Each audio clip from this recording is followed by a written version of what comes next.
आपण पाहत आहात लोकधारा मराठी न्यूज. आवाज जनतेच्या हक्कासाठी.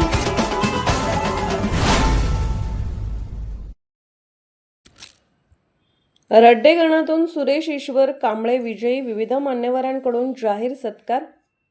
सोलापूर जिल्ह्यातील मंगळवेढा पंचायत समिती अंतर्गत रड्डे गणातून तीर्थ विकास आघाडीचे उमेदवार सुरेश ईश्वर कांबळे यांनी मोठ्या मताधिक्याने विजय संपादन केला.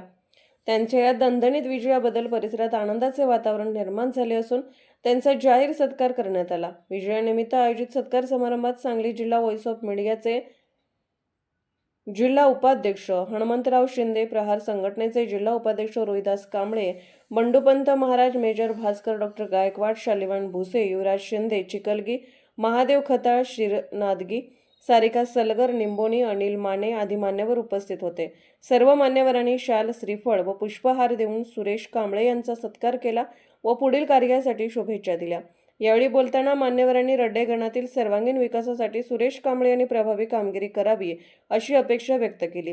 जनतेने दिलेला कौल विकास कामातून सार्थ ठरवू असा विश्वास सुरेश कांबळे यांनी व्यक्त केला. सत्कार सोहळ्यात कार्यकर्त्यांमध्ये जल्लोषाचे वातावरण पाहायला मिळाले. लोकधारा मराठी न्यूजला लाईक करा, शेअर करा आणि सबस्क्राईब करा.